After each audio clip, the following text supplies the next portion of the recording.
A paz do Senhor a todos os irmãos, a todas as irmãs que nos acompanham aqui nessa conferência pentecostal, primeira conferência.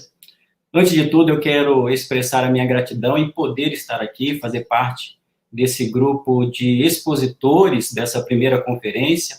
Agradecer, obviamente, primeiramente a Deus, agradecer aos companheiros, pastor Altair Germano, pastor Tiago Rosa, pastor Eliseu, que estão coordenando esse importante trabalho, e eu sinto-me muito grato em poder contribuir com essa temática, que é uma temática importantíssima, é uma temática fundamental que estaremos trabalhando, que é o tema pentecostalismo e esfera pública. Como já foi muito bem dito, esta conferência tem tratado do pentecostalismo nas suas múltiplas abordagens, e uma das abordagens que nós não podemos esquecer é exatamente a questão da esfera pública. Nós podemos falar, e temos que falar, dos aspectos históricos, doutrinários, espirituais, batismo no Espírito Santo, mas a questão da esfera pública, o relacionamento da igreja pentecostal com a esfera pública, torna-se cada vez mais algo urgente em discutirmos, exatamente porque as igrejas pentecostais estão crescendo, nós estamos chegando às esferas públicas, e esse tema precisa ser abordado com uma ênfase adequada a partir dos nossos pressupostos teológicos. É importante dizer isso daí.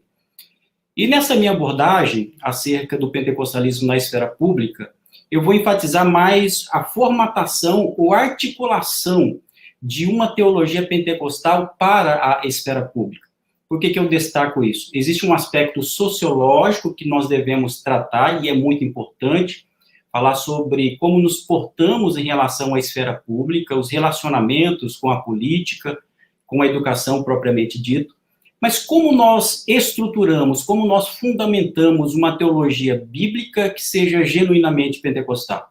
Então, esse será o meu propósito aqui ao abordar essa temática, uma abordagem muito importante, e eu espero que você seja abençoado, que você seja edificado. E para iniciar a minha exposição, gostaria de ler aqui uma passagem que é muito conhecida, que está em Mateus capítulo 5, dos versos 13 a 16, que diz assim: palavras de Jesus: vós sois o sal da terra, e se o sal for insípido, com que se há de salgar? Para nada mais presta senão para se lançar fora e ser pisado pelos homens. Vós sois a luz do mundo. Não se pode esconder uma cidade edificada sobre um monte, nem se acende a candeia e se coloca debaixo do alqueire, mas no velador, e dá luz a todos que estão na casa. Assim resplandeça a vossa luz diante dos homens, para que vejam as vossas boas obras e glorifiquem a vosso Pai que está nos céus. Palavras de Jesus, e nós sabemos que essa é uma passagem muito estudada, muito pregada, e que geralmente, ao falarmos sobre a participação social dos cristãos, nós nos remetemos a essa passagem bíblica, porque, de fato, ela nos dá uma diretriz muito importante acerca do nosso testemunho na sociedade. Aliás, eu até lembro que essa metáfora, é uma dupla metáfora do sal e da luz, ela foi empregada por Jesus para estabelecer a missão dos discípulos do Senhor Jesus aqui nessa terra.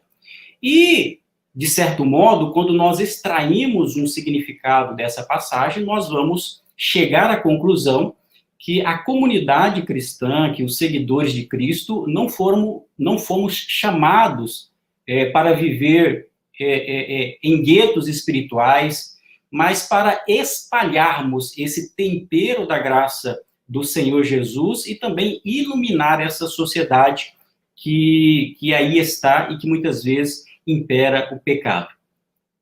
Para nós entendermos essa passagem, o meu propósito aqui não é necessariamente fazer uma exegese dessa passagem, já que terei muitas outras informações aqui para trazer. Nós precisamos conectar essa passagem de Mateus capítulo 5, versículo 13 ao 16, com a passagem que está em Atos capítulo 1 e versículo 8, que é uma passagem que fundamenta a expectativa do povo cristão e mais especialmente do povo pentecostal, que é quando Jesus diz assim: mas recebereis a virtude do Espírito Santo, que há de vir sobre vós, e ser-me-eis testemunhas, tanto em Jerusalém como em toda a Judéia e Samaria, confins da terra. Por que é importante nós fazermos aqui essa conexão? Porque se, capítulo 5, Jesus está falando sobre a comissão dos discípulos para que possam influenciar a sociedade, para que possam salgar a sociedade e iluminar a sociedade, aqui em Atos dos Apóstolos, palavras de Jesus, nós temos a capacitação dos discípulos para que possam testemunhar na sociedade, ou seja, para dar cumprimento a esta alegoria de Jesus. E esse testemunho nós vamos tratar aqui durante essa exposição. Esse testemunho do cristão na sociedade envolve, primeiramente, a pregação do evangelho, porque é aquilo que nos constitui como povo de Deus, a nossa responsabilidade de anunciar as boas novas, mas, além disso, é tratar também de questões públicas mais abrangentes. E nós precisamos falar sobre esse assunto porque nós que somos pentecostais sabemos, isso faz parte da nossa história, faz parte da nossa realidade. Geralmente as pessoas lembram-se dos pentecostais como um povo de muito poder, mas de pouco envolvimento com as questões de natureza pública. Ou seja, geralmente afirmam que o povo pentecostal é um povo de oração, é um povo que busca os dons espirituais, é um povo que gosta de fazer campanhas de oração e todas essas outras atividades que caracterizam o povo pentecostal. Por outro lado, nós somos considerados como um grupo religioso que não se envolve com questões de natureza pública. Em certo ponto, isso tem a sua razão. Existem algumas críticas que precisam ser feitas em relação aos pentecostais em relação a isso. Só que isso é um mito, afirmar que nós não nos envolvemos com as questões de natureza pública e que a nossa teologia não possa contribuir com esses debates, que é o que nós iremos perceber nessa exposição desta noite. De todo modo, o que nós precisamos, então, é desenvolver uma teologia pentecostal que reflita os seus pressupostos doutrinários, a sua ênfase numa espiritualidade que é vivaz, de oração, de busca dos dons espirituais, o batismo do Espírito Santo, que nos caracteriza, mas também aplicar essa espiritualidade também para a esfera pública. E para nós começarmos a estruturar essa teologia pentecostal para a esfera pública, nós precisamos fazer dois conceitos aqui iniciais. O primeiro, sobre o que seja esfera pública, e o segundo, sobre o que é pentecostalismo. Ao falar aqui sobre esfera pública, o próprio termo esfera pública é um conceito amplo, multifacetado, na sociologia e na filosofia social, que nós gastaríamos um tempo falando sobre isso. Mas eu utilizo aqui como ponto de partida o conceito do Rutger Habermas, que é um dos principais filósofos da atualidade e que trata desse tema da esfera pública. Ele diz assim: o que é esfera pública? Esfera pública constitui-se no espaço, independentemente da influência do poder do Estado, em que os atores sociais tornam públicas, ou melhor, publicizam as suas opiniões, seus pontos de vista sobre questões de interesse da sociedade, promovendo o debate e deliberações coletivas em prol de um bem comum.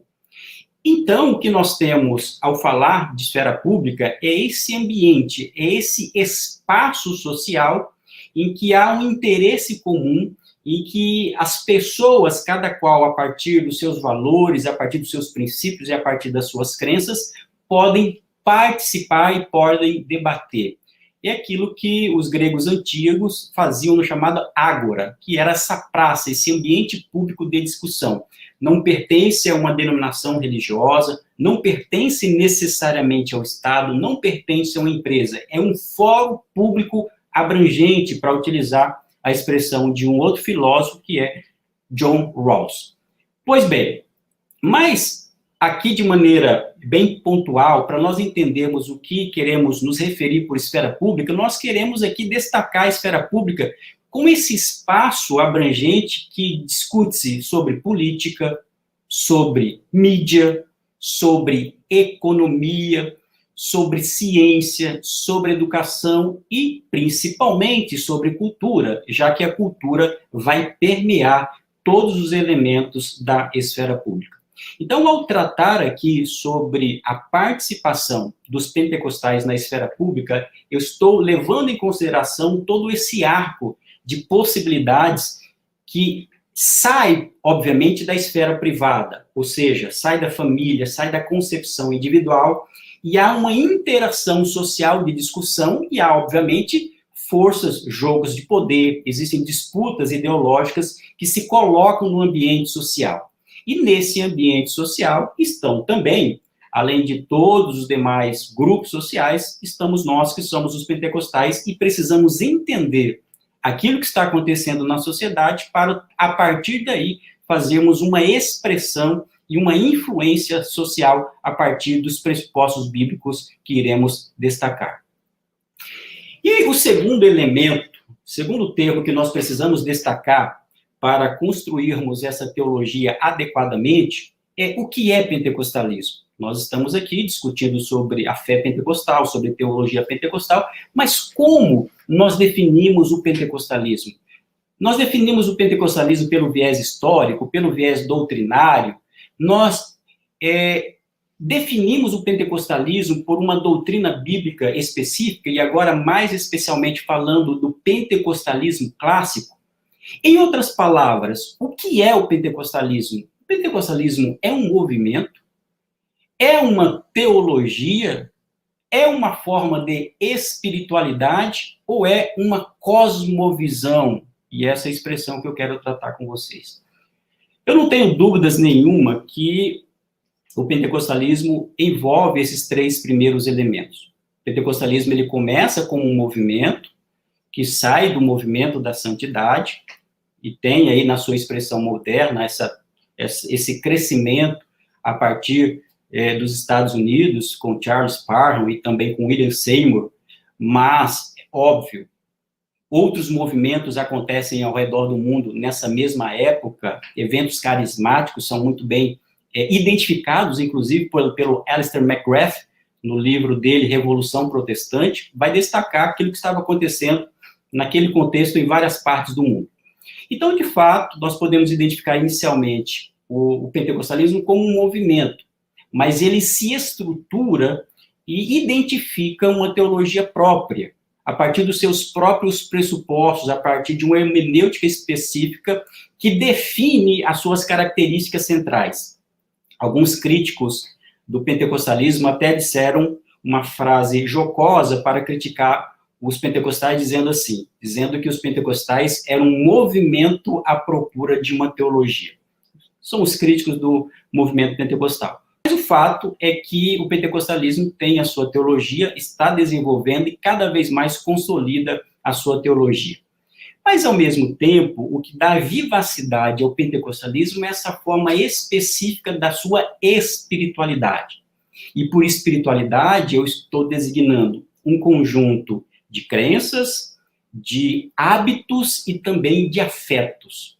Porque isso nos constitui. Nós não somos tão somente cristãos pensantes, que possuímos um rol de doutrinas que acreditamos, mas nós temos uma prática, nós temos uma vivência, nós temos uma forma de adorar e de buscar a Deus. Se nós somos um movimento, uma teologia, também uma forma de espiritualidade, a pergunta que fica é, nós somos também, enquanto pentecostais, ou o pentecostalismo é uma cosmovisão, ou seja, o pentecostalismo é capaz de olhar para a sociedade a partir dos seus próprios pressupostos, porque é isso que é uma cosmovisão. Cosmovisão é uma orientação fundamental do coração, é algo pré-teórico, mas a cosmovisão é como um óculos que me direciona a olhar para a sociedade, para a economia, para aquilo que acontece na política, no Estado, a partir dos meus valores éticos, a partir dos meus princípios que eu tenho muito bem constituídos. Será que o pentecostalismo é uma cosmovisão? Nós podemos afirmar que sim. Eu chamo aqui, para nos auxiliar, o James Smith, no livro recentemente publicado aqui no Brasil, chamado Pensando em Línguas, ele diz assim: o pentecostalismo se alicerça em compromissos fundamentais pentecostais, que formam de maneira articulada uma cosmovisão pentecostal. Ou seja, não é somente uma doutrina pentecostal, mas é uma cosmovisão ou um imaginário social, para utilizar o termo do filósofo Charles Taylor. Ou seja, nós olhamos para a sociedade, nós olhamos para os fatos sociais de uma maneira específica, a partir das lentes das nossas experiências e a partir da nossa espiritualidade. E também eu cito aqui uma frase do teólogo pentecostal Gordon Fee, que ele diz assim: o espírito capacita a vida ética em todas as suas dimensões, individualmente, dentro da comunidade e no mundo. Ou seja, nós estamos chegando à conclusão que a fé pentecostal é uma forma de se expressar, de buscar a Deus, de adorar a Deus, possui um conjunto de dogmas, de doutrinas fundamentais, principalmente nessa linha pneumatológica, mas, ao mesmo tempo, nós podemos, sim, chegar à conclusão que o pentecostalismo fornece pressupostos fundamentais para nós olharmos para o mundo de forma abrangente. Não somente para as questões religiosas, mas também para tudo aquilo que acontece na sociedade. Ou seja, nós podemos considerar o pentecostalismo como um imaginário social também, como essa cosmovisão. É claro que essa cosmovisão, ela começa, esse termo é utilizado principalmente dentro das igrejas reformadas, mas é um conceito muito amplo que pode se adotar para qualquer perspectiva, seja religiosa ou não.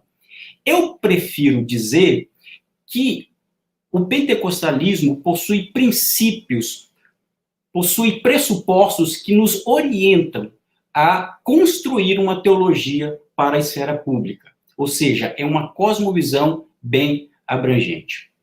E como nós estruturamos as nossas concepções teológicas pentecostais? Para isso, para nós construirmos uma teologia pentecostal, nós utilizamos aquilo que são chamadas declarações doxológicas, a partir de uma narrativa. Essa narrativa é a narrativa das Escrituras, a partir dos evangelhos, principalmente, e Atos dos Apóstolos, e também pela história do próprio movimento pentecostal. Porque o movimento pentecostal, a história pentecostal também nos caracteriza. Sempre que nós vamos falar de pentecostalismo nos tempos atuais e a nossa identidade, nós não descartamos a história, nós voltamos à história. Nós somos seres históricos. Então, a narrativa nos constitui. O Kenneth Archer, ele diz o seguinte: a narrativa fornece uma estrutura coerente e coesa para articular a teologia pentecostal, que se preocupa simultaneamente em nutrir a espiritualidade e a identidade pentecostal. Ou seja, não é sem razão que dentro da hermenêutica pentecostal se fala muito da hermenêutica narrativa. Inclusive, o querido pastor Altair Germano possui um livro que fala sobre a narrativa.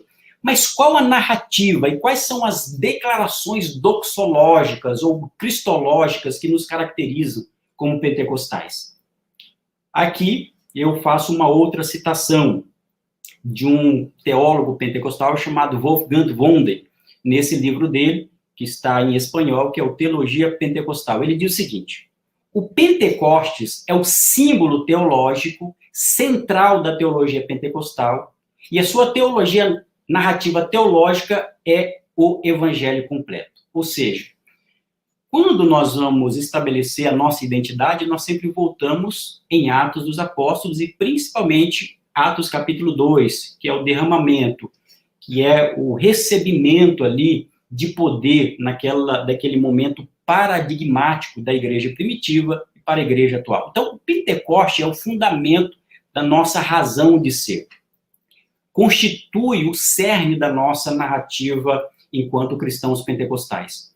Mas, ao mesmo tempo, nós temos algumas declarações fundamentais que podem nos auxiliar na compreensão dessa narrativa, que nós chamamos ou de evangelho completo, de evangelho pleno ou de evangelho quíntuplo. Eu vou especificar o que isso significa. O Wolfgang Wonde, ele diz que a partir dessa narrativa, a partir dessas declarações centrais do pentecostalismo, nós podemos propor uma estrutura narrativa teológica, desde o dia de Pentecoste, que captura as convicções teológicas do movimento. Ou seja, nós olhamos para os evangelhos, para Atos dos Apóstolos, e extraímos algumas declarações principais que nos caracterizam. E quais são essas declarações que nos caracterizam? Aqui estão essas declarações que são declarações doxológicas.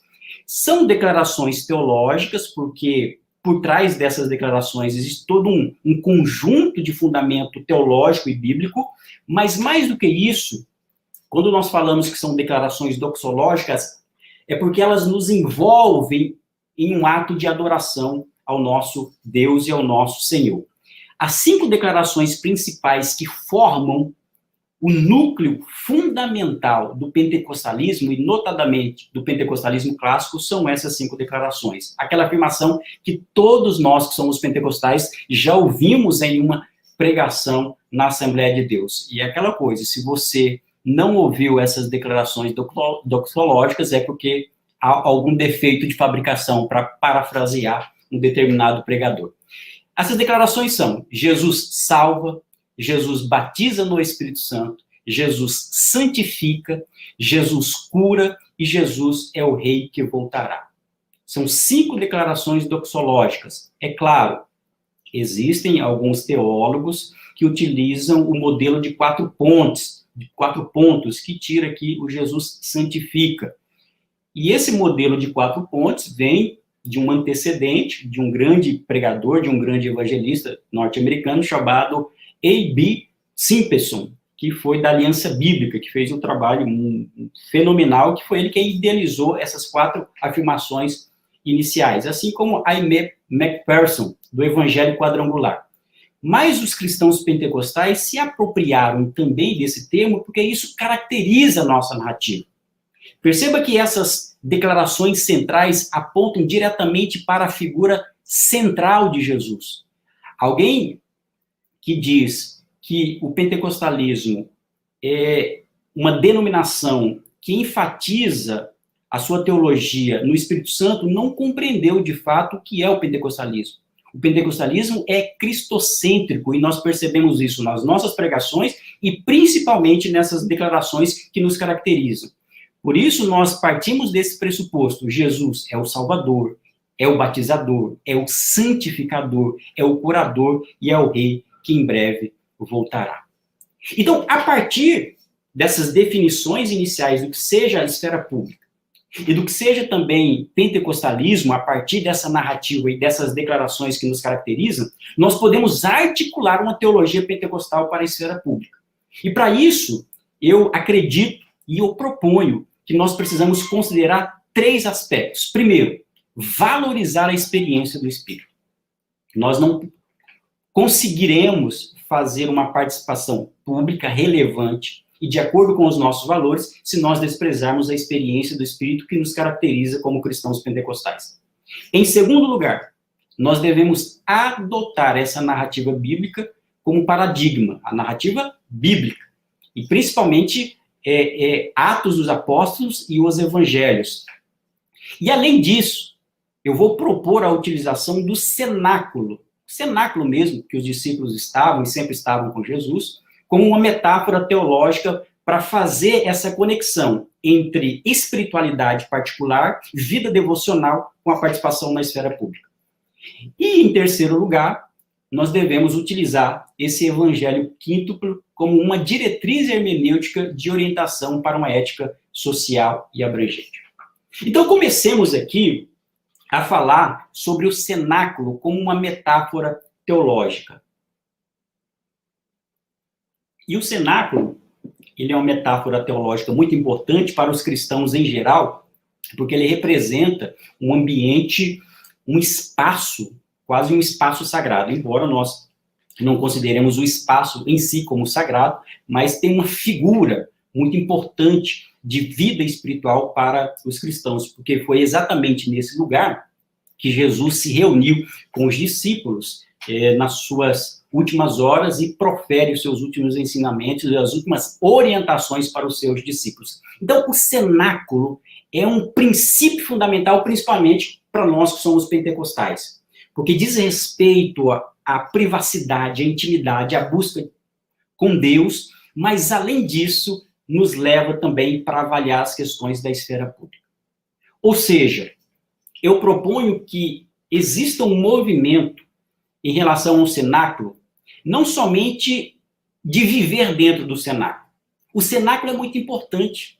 O cenáculo é o lugar em que nós temos essa nossa devoção, essa vivacidade, a busca dos dons espirituais, a oração, o jejum, são práticas devocionais que nos caracterizam como cristãos pentecostais. Só que se a vida ficar restrita somente ao cenáculo, nós teremos aquilo que eu chamo de espiritualidade enclausurada, fechada, restrita. Eu proponho que também nós não podemos ter uma participação pública que se preocupe somente com as questões de natureza social. Nós já percebemos que ao longo da história cristã, algumas igrejas direcionaram tanto as suas atividades para as questões sociais que se esqueceram das questões espirituais, da oração, da pregação do evangelho e foram se preocupar com as questões de política, com questões de um evangelho social, com questões de natureza pública e se esquecendo da sua missão. Ou seja, são dois polos que são radicais, seja pensar somente em ficar dentro do cenáculo, ou seja, tão somente pensar naquilo que está na esfera pública, sem considerar essa busca e essa vida espiritual. E nesse sentido, eu afirmo que uma fé íntegra e legitimamente pentecostal procede do interior do cenáculo, a partir de profundas experiências com o divino, mas irrompe para fora, tornando-se um estilo de vida que molda as nossas ações em todos os setores da sociedade. Ou seja, para nós termos uma participação pública relevante, nós precisamos pensar na nossa vida devocional, na nossa experiência que nos caracteriza como pentecostais, e também ter essa saída para a esfera pública. Envolve estar dentro do cenáculo, mas envolve também sair desse cenáculo. Essa metáfora, ela pode ser muito utilizada também com aquilo que um autor chamado Miroslav Volf utiliza no seu livro Uma Fé Pública, e vou apresentar uma citação dele logo na sequência, que ele fala sobre aquilo que aconteceu no Monte Sinai. Existe um momento de Moisés, que é o momento da subida, quando ele sobe para conversar com Deus e receber as leis de Deus, mas existe um momento da descida. Ele sobe, mas ele desce. A mesma coisa acontece aqui com relação ao cenáculo. Uma teologia pentecostal para a esfera pública deve considerar a vida espiritual privada, a devoção, para depois sim se preparar e ir para a esfera pública, porque senão nós corremos o risco de nos transformarmos ou nos reduzirmos a simplesmente uma religião social. Então, se nós precisamos passar pelo cenáculo, porque o cenáculo, eu volto a dizer, por que nós não podemos esquecer do cenáculo? Porque o cenáculo nos caracteriza como pentecostais. Nós poderíamos pegar, por exemplo, teologia pública que já foi construída ao longo do tempo e tentar enquadrar dentro do pentecostalismo, mas isso vai desprezar a nossa identidade. Os reformados têm uma ação muito importante, têm uma produção muito importante nesse sentido. A própria Igreja Católica tem uma produção muito importante nesse sentido. Nós podemos adotar princípios que são comuns, mas se nós estamos aqui falando de pentecostalismo na esfera pública, nós precisamos passar pelo cenáculo. E dentro do cenáculo, existem pelo menos 4 coisas que acontecem ali dentro que formam a estrutura da espiritualidade pentecostal. E é exatamente a partir dessa estrutura que acontece, a partir das experiências dentro do cenáculo, é que os cristãos estarão preparados para sair dele. O perigo é quando o cristão quer ir para a esfera pública sem passar pelo cenáculo, sem ter a experiência espiritual, sem compreender de fato o que é vida cristã. E quais são essas experiências? Eu chamo de experiência, mas pode ser chamado também de ensinamentos, exemplos de Jesus. Olha o que acontece aqui nas Escrituras, e nós vamos utilizar esses exemplos. Dentro ali do cenáculo aconteceram pelo menos 4 coisas. A primeira coisa acontece ali a ceia. Jesus se reúne com seus discípulos e ele faz aquela última cerimônia e partilha do seu corpo e do seu sangue com os seus discípulos. Isso aponta para o quê? Aponta para uma experiência espiritual de primeira grandeza, que é a experiência redentiva. Para o cristão pentecostal, não existe experiência mais importante do que a salvação e a redenção. E isso fundamenta a declaração doxológica de que Jesus salva. Segunda coisa que acontece dentro do cenáculo, Jesus lava os pés dos seus discípulos. João, capítulo 13, versículos 1 a 30. Nós temos aqui uma experiência de purificação, que aponta para o Jesus que santifica. Ou seja, dentro do cenáculo eu sou purificado. Eu sou santificado por esse Jesus. Mas é dentro do cenáculo também, e preste atenção nisso, que Jesus profere os seus últimos ensinamentos acerca das últimas coisas. João capítulo 14, a partir do versículo 1.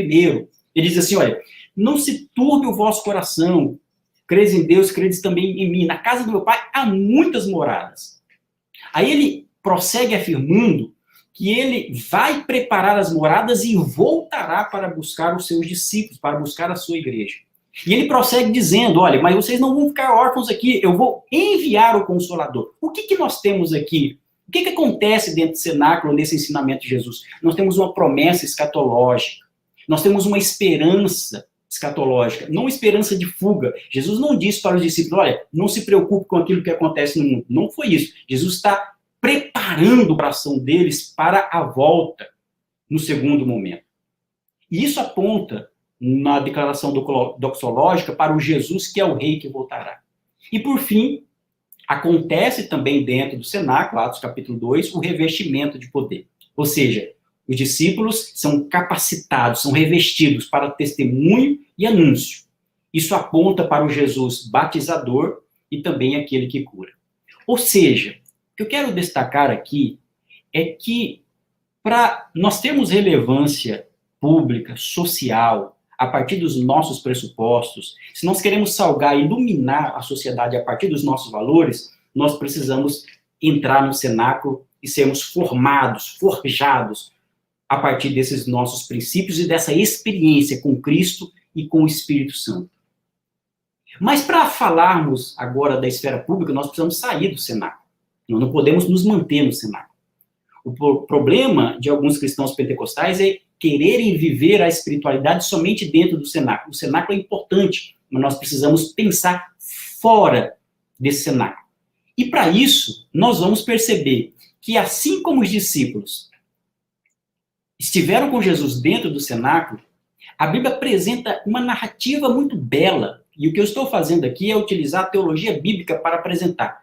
A Bíblia apresenta em Atos dos Apóstolos a forma como Jesus vão saindo do cenáculo e vão abrangendo, vão avançando cada vez mais. Quer ver? Siga comigo. Primeira coisa, o primeiro ambiente que eles começam a influenciar é o pátio dos gentios. O pátio dos gentios é aquele ambiente comum em que os gentios poderiam acessar dentro do templo, na verdade, no átrio do templo. Existiam ambientes que eles não poderiam acessar, havia um muro, vocês sabem, de separação, que se passassem dali, perderiam a vida, seriam mortos. Os discípulos começam a fazer a atuação deles, principalmente dentro desse ambiente. Eu acho isso interessante, porque isso nos mostra também que, até então, aquele muro fazia uma separação religiosa entre os eleitos de Deus, entre o povo de Israel e os gentios, que não eram escolhidos. Mas o que é interessante nós percebermos é que Paulo vai declarar em Efésios, capítulo 2, versículo 15, é que Jesus derribou esse muro. E veja que coisa interessante, a partir do momento que os discípulos são preparados, eles começam a sair, para se romper. Em Efésios, capítulo 2, versículo 15, Paulo vai falar de esperança, vai falar de reconciliação e vai falar de paz. Ou seja, são os discípulos saindo daquela formação para ir romper para a sociedade. E o que nós extraímos daqui é que a fé pentecostal que se faz pública pressupõe que não existe uma linha divisória que compreenda o mundo de maneira dicotômica, separando a religião das demais esferas da sociedade. Os discípulos começam a demonstrar isso. Então, o primeiro passo é pelo pátio dos gentios. Eles vão se comunicar não com judeus, vão se comunicar com qualquer pessoa, qualquer pessoa. E o pátio dos gentios é um lugar de comércio, é um lugar de decisões jurídicas, é um lugar de diálogo. Olha só, já é o avançar dos discípulos para a esfera pública. Mas Atos dos Apóstolos prossegue demonstrando que os discípulos também começam a se preocupar com as casas e com as comunidades. A Bíblia diz que eles tinham tudo em comum. Atos capítulo 2, versículo 42. E tudo em comum não é uma forma primeva de comunismo, como alguns acreditam. Porque o comunismo é um sistema de governo totalitário em que a pessoa não tem voluntariedade. O Estado pega tudo e a pessoa não tem propriedade privada. Ali as pessoas eram tocadas pelo Espírito Santo e depositavam os seus bens aos pés dos apóstolos, de acordo com a sua vontade, de acordo com o agir do Espírito Santo. Ali nós temos uma preocupação já coletiva, ou seja, não era necessariamente com uma religião, com uma oração, com o ensino propriamente, mas era com a condição das pessoas. O discipulado envolvia o ensino, a comunhão, o partir do pão e as orações. Isso levou aqueles discípulos ao cuidado e à responsabilidade social. Um dos exemplos que nós temos ali é a preocupação dos discípulos quando eles ouvem a reclamação ali acerca das viúvas gregas que estavam sendo desprezadas, e os discípulos, então, eles fazem a separação dos diáconos para se preocupar com aquelas questões. Ou seja, os discípulos estão preocupados agora com questões de natureza social. Isso nos aponta, a partir desses eventos, que o pentecostalismo tem um DNA para se preocupar com as questões de natureza pública. E eu começo aqui a fazer uma ponte com questões mais contemporâneas. Eu sempre vou fazer isso na minha exposição. Eu trago um exemplo para vocês desse trabalho, que é o Child Hope Online, que é um site, na verdade, é um instituto que foi criado ali em San Salvador em 1963. É o maior programa institucional evangélico de ação social na América Latina. Esse programa é mantido pela Assembleia de Deus. O que nós vamos perceber é que a partir dessa narrativa, a partir desse exemplo, a partir dessa espiritualidade, nós vamos perceber que os pentecostais hoje estão envolvidos de maneiras variadas, né, com cuidado com o pobre, com o necessitado, e principalmente com aqueles que são indesejados na sociedade. Mas não para ali somente nas comunidades. Quando nós olhamos ainda Atos dos Apóstolos, os discípulos prosseguem. E a Bíblia diz assim que eles caminhavam ali pelas ruas e pelas cidades. Eles começam a fazer o trabalho em Jerusalém e vão avançando. Ali nós vamos ver que os cristãos primitivos, eles começam a impactar as culturas. Na medida que o evangelho é pregado, as culturas são transformadas. Veja as mudanças culturais, étnicas que acontecem ali a partir dos exemplos de Jesus. Nós vemos ali o próprio Filipe pregando o evangelho em Samaria. E nós sabemos que havia uma divisão enorme nos dias de Jesus e também nos dias da igreja primitiva, entre judeus e samaritanos, mas ali está o evangelho sendo anunciado para aquelas pessoas, e depois os apóstolos vão ali, oram e são batizados no Espírito Santo. Veja o que acontece ali em Éfeso, quando as pessoas começam a receber o batismo no Espírito Santo, começam a abandonar as práticas de idolatria, e essas práticas de idolatria influenciavam a vida econômica, tanto que acontece um problema muito grande em Éfeso, porque as pessoas, aquelas pessoas que faziam aqueles objetos de adoração a Diana, começaram a abandonar, se converter e começam a abandonar a prática até então. Isso afeta a sociedade.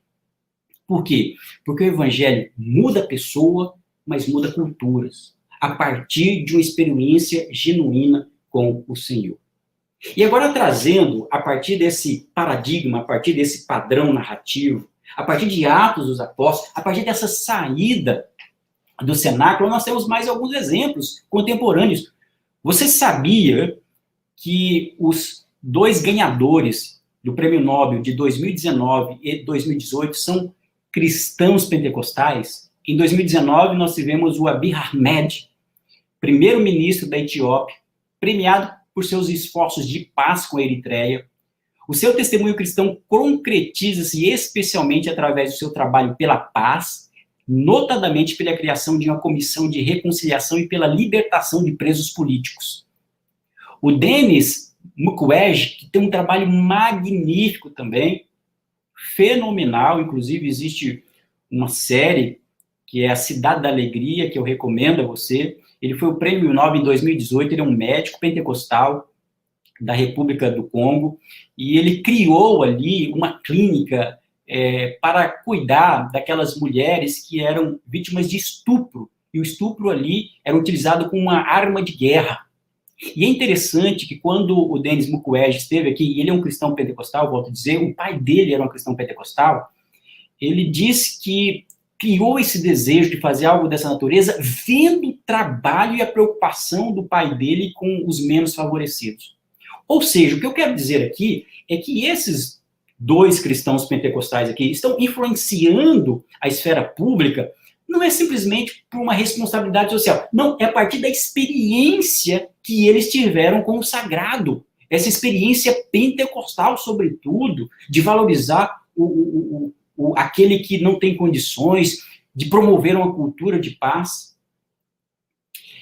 E para demonstrar como a fé pentecostal tem esse potencial para tratar dessas questões mais abrangentes, eu cito aqui esse livro, que é o Pentecostalismo Global, que é o Global Pentecostalism, que é do Donald Miller, e de um outro pesquisador chamado Tetsunao Yamamori. Eles passaram alguns anos fazendo pesquisas em várias partes do mundo acerca da influência social dos pentecostais. E eu quero compartilhar com vocês alguma dessas conclusões que eles chegaram, que enche o nosso coração para demonstrar como o pentecostalismo genuíno é capaz de transformar pessoas e culturas.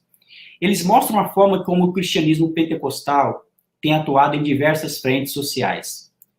Primeiro, eles desfazem alguns estereótipos, a começar pela visão de que os pentecostais são pessoas de classe baixa e marginalizadas, para quem a religião funciona como ópio. De fato, nós precisamos aqui esclarecer que o pentecostalismo ele começa nas camadas mais baixas da sociedade, atingindo o homem do campo, atingindo o pedreiro, aquela diarista, a secretária do lar. Isso acontece. O exemplo que nós temos ali, os excluídos da sociedade, o próprio William Seymour, um homem negro, sofre um preconceito racial enorme. Então, o pentecostalismo começa nessas camadas, mas depois há uma ascensão social. Hoje nós temos pentecostais que estão em várias camadas da sociedade. O que torna o pentecostalismo belo é exatamente essa multiplicidade de fatores, de culturas e até mesmo de condições sociais, mas com um único Jesus, nessa crença firme no batismo no Espírito Santo.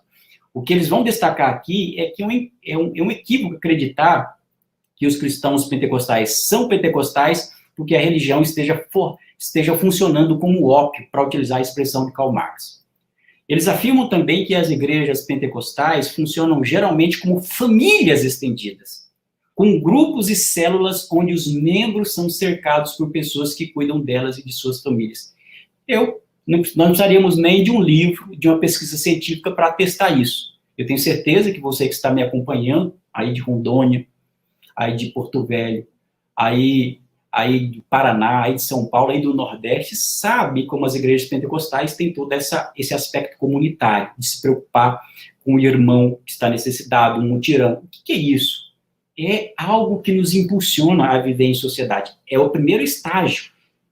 É que geralmente se pensa em participação pública com política. Política é talvez um nível mais elevado, mas nós não podemos ir a uma participação pública diretamente pela política, e nos esquecendo dessas camadas anteriores, porque senão nós temos uma busca da política, ou através da política, pela batalha do poder, e isso é um equívoco. Se nós queremos, de fato, influenciar a sociedade de forma bíblica, de forma genuína, como Jesus nos estabeleceu para sermos sal da terra e luz do mundo, nós começamos com as famílias, com as pessoas, levando em consideração as suas necessidades. Eles também afirmam, eles dizem o seguinte: percebe-se hoje um número emergente de cristãos pentecostais que estão colocando a sua fé para trabalhar de forma altamente prática, estabelecendo clínicas médicas, cuidando de órfãos e viúvas e realizando uma série de outras ações sociais que varia de país para país, dependendo das necessidades de cada contexto local.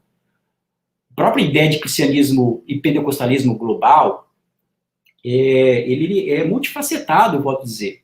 Nós não temos um pentecostalismo monolítico, homogêneo. As características são variadas, do ponto de vista social, principalmente. Nós não podemos comparar o pentecostalismo brasileiro com o pentecostalismo africano, embora em algumas questões sejam bem similares. Aquilo que acontece na América Latina com o pentecostalismo da América do Norte. Mas o fato é que há uma percepção, há uma compreensão muito clara de que os pentecostais estão saindo para essas esferas públicas. E eles dizem, por que isso está acontecendo? Por que os pentecostais têm esse potencial de influenciar a sociedade, de promover mudança? Eles dizem o seguinte: primeiro, porque o pentecostalismo tem potencial de reduzir a dor da pobreza e das violações dos direitos humanos, prometendo às pessoas uma vida melhor depois da morte. Esperança, isso faz parte da vida. E o pentecostalismo faz isso de maneira clara, a partir da pregação do evangelho, da oração pelas pessoas. Em segundo lugar, dizem os autores, tem um impacto incremental no bem-estar das pessoas, promovem profundas melhorias nos relacionamentos familiares, inclusive na ascendência, relacionamento entre pai e filho, entre esposo e esposa. Tem também uma grande ênfase nos direitos humanos a partir da compreensão de que todos são feitos à imagem e semelhança de Deus, possuindo o mesmo valor. E não somente isso, eu poderia destacar aqui também o crescimento dos pentecostais na área da educação, o crescimento dos pentecostais na atividade de recuperação de pessoas drogadas. Quantos casas, né, de reabilitação existem ao redor do mundo, em que o Estado não consegue atender, mas as igrejas pentecostais estão fazendo algo dessa natureza. Eu lembro aqui e cito essa possibilidade dos pentecostais discutirem na esfera pública em vários níveis com o próprio Miroslav Volf, que talvez seja um dos grandes pensadores da atualidade da teologia pública. Ele escreveu aqui no Brasil esse livro chamado Uma Fé Pública, como cristão pode contribuir para o bem comum. Essa é a expressão, o bem comum. Por que eu cito o Miroslav Volf? Porque o Miroslav Volf é um cristão de origem pentecostal. Então, as reflexões que ele faz, as reflexões que ele possui, têm uma conotação, uma experiência pentecostal, e eu recomendo fortemente esse livro, Uma Fé Pública, que ele vai falar de uma cultura de paz, ele vai falar de uma conciliação, ele vai falar sobre o bem comum. E aqui está o ponto, meus queridos. Falar sobre esfera pública, eu volto a dizer, não é falar sobre batalha por poder. Falar sobre esfera pública é falar sobre política. Eu tenho um livro sobre isso, eu falo sobre entre a fé e a política. Nós precisamos tratar disso. Mas se nós entendemos a esfera pública e reduzir somente a política, nós esquecemos o que é, de fato, a nossa missão. A nossa missão na esfera pública é buscar o bem comum. E eu cito aqui esse autor. De fato, nós temos poucos autores que estão tratando da presença pública dos pentecostais de uma forma articulada. Nós temos muitos estudos sociológicos, o que é importante para nós compreendermos da nossa capacidade aquilo que está acontecendo em volta do mundo. Mas nós precisamos estruturar a nossa teologia a partir dos nossos pressupostos, senão nós seremos descaracterizados. Veja, o que eu preciso dizer aqui também, e aqui é como observação. É razoável supor, a partir do momento que nós olhamos esses exemplos, que nem todos aqueles que praticam tais atividades, ou seja, promovem essas questões sociais, eles não fazem isso a partir de uma estruturação teórica, de uma teologia pentecostal pública. Na verdade, os cristãos pentecostais, um pastor, um evangelista, um líder de uma igreja lá no Amazonas, eles fazem isso impulsionados pela experiência religiosa, pela experiência com o Espírito Santo, com o propósito de colocar em prática os princípios básicos de uma experiência viva e que é capaz de transformar realidades, assim como fizeram os cristãos primitivos. Eles queriam simplesmente dar o testemunho. Ou seja, não há necessidade de uma articulação para a prática, mas a articulação de uma teologia pública pentecostal é importante, porque nós estamos falando aqui de uma reflexão mais aprofundada e reflexão importante para nós termos os nossos paradigmas e os nossos pressupostos teológicos. Outra observação que eu faço aqui é que o reconhecimento das contribuições pentecostais não significa ignorar os erros e as omissões de parte dessas igrejas ou das igrejas pentecostais com as questões de natureza social, é claro. Falar que nós podemos contribuir não significa que vamos aqui esquecer que muitos líderes, muitos cristãos estão preocupados tão somente com as questões locais. E eu cito aquilo que acontece muito, aconteceu muito, e tem acontecido, infelizmente, que é a influência da teologia da prosperidade neopentecostal, que acaba, muitas vezes, minando essa vocação pública da igreja pentecostal. Ou até mesmo uma visão escatológica de fuga da realidade. Porque quando nós falamos de uma escatologia pentecostal, e os primeiros pentecostais fizeram isso. Por que os primeiros pentecostais não se envolveram com questões públicas? Primeiro, porque eram pessoas mais simples. Uma resposta aqui direta. Eram mais simples e não estavam preocupados em ir para a esfera pública. Mas, ao mesmo tempo, havia uma ênfase excessiva numa perspectiva escatológica, que era Jesus está voltando. Se Jesus está voltando, eu preciso me preparar para a volta de Jesus e não vou me preocupar com as questões econômicas, com a educação e muito menos com a política. Então, havia uma fuga da realidade, um escapismo social. Isso impera em alguma medida. Só que para nós termos uma visão adequada disso, nós precisamos compreender que a esperança escatológica é aquilo que John Stott chamava do já e ainda não. O reino de Deus, ele é já, porque nós vivenciamos ele agora, mas ele é o ainda não, porque nós estamos aguardando o retorno de Jesus. Entre o já e o ainda não, nós vivemos nessa sociedade, salgando, iluminando, contribuindo com aquilo que nós podemos contribuir, para dar o testemunho ao qual Jesus falou. Ele diz, e ser-lhe-eis testemunhas. E testemunha aqui é pregando o evangelho, mas também atuando em todas essas esferas.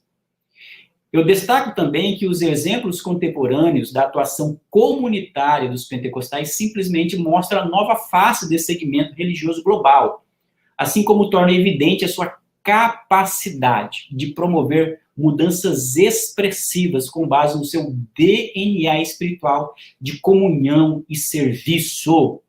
O nosso DNA espiritual, a nossa identidade, é uma identidade de busca do espírito, da experiência dentro do cenáculo, mas quando nós saímos do cenáculo, nós vamos fazer o quê? Nós vamos ter comunhão com aqueles que estão fora, serviço. Olha só que coisa interessante. Nós só podemos testemunhar na esfera pública aquilo que nós experimentamos dentro do cenáculo. Eu só consigo ter comunhão com os meus irmãos e com a sociedade e servir se eu aprendi dentro do cenáculo o ensinamento de Jesus acerca de lavar o pé do meu irmão. Se eu não souber lavar o pé do meu irmão dentro do cenáculo, não há falar-se em serviço na esfera pública. Isso seria uma grande hipocrisia, e é uma hipocrisia. É por isso que é importante integrar a vida do cenáculo, integridade, com a vida na esfera pública. Então, para nós caminharmos aqui para o resumo de que eu apresentei, um relacionamento adequado do cristão e da igreja pentecostal com a esfera pública, ela passa pelo cenáculo.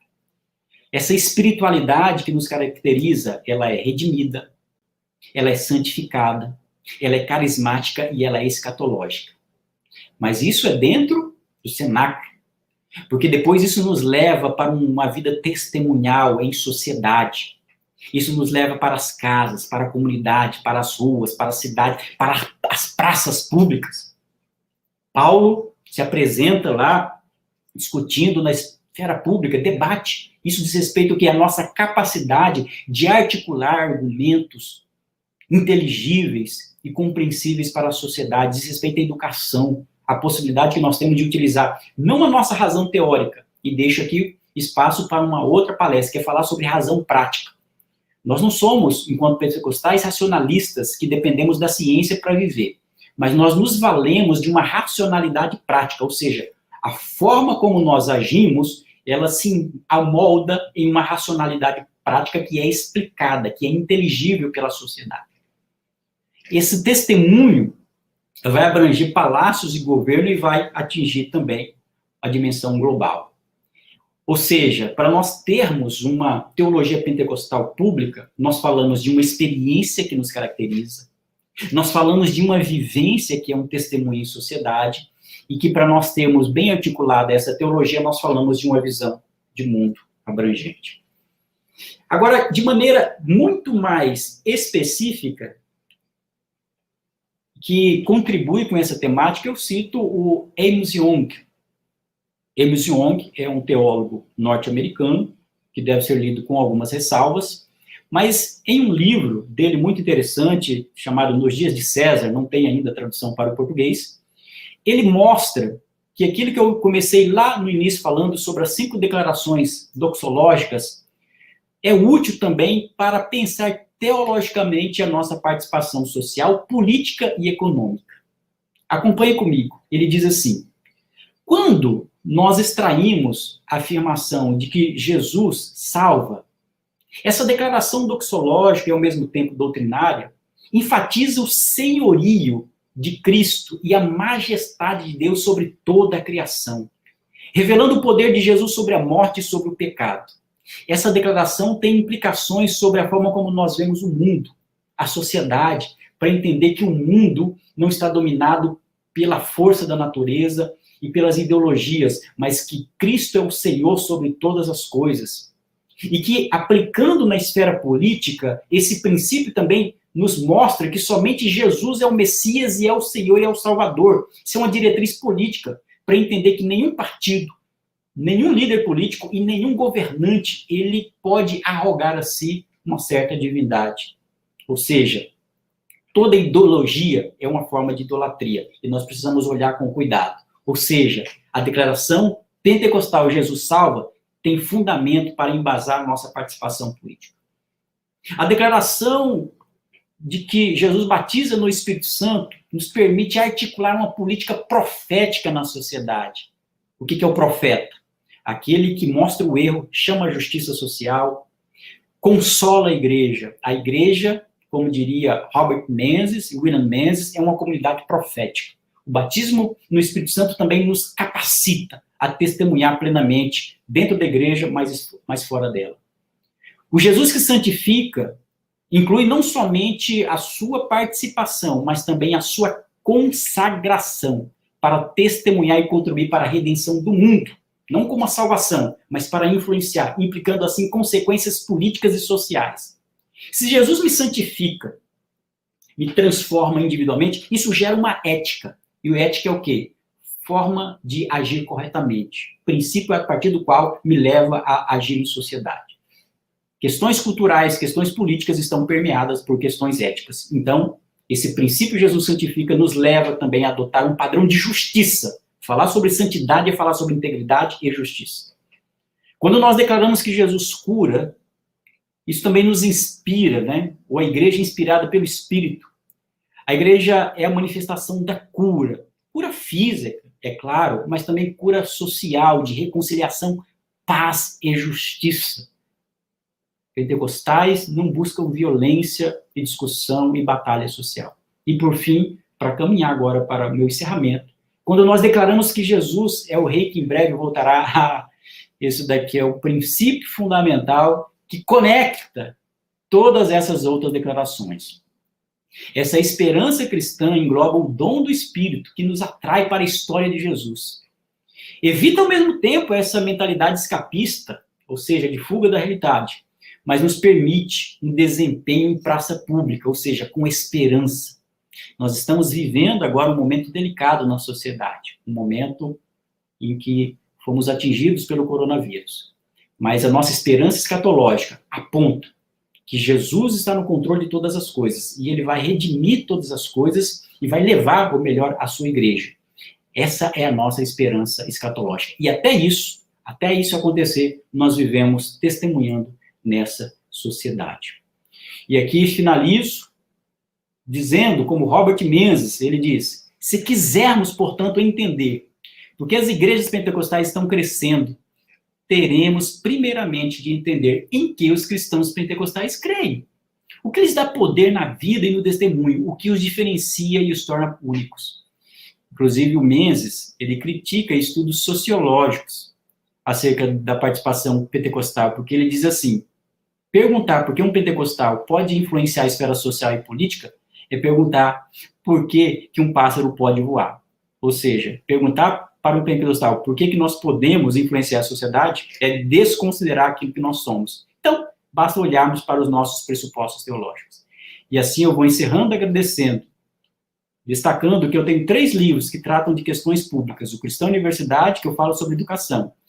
Entre a Fé e a Política, que eu falo sobre política. E Seguidores de Cristo, que eu falo sobre várias outras temáticas. E deixo também as minhas redes sociais no Instagram e também o meu canal no YouTube, agradecendo a todos no nome de Jesus.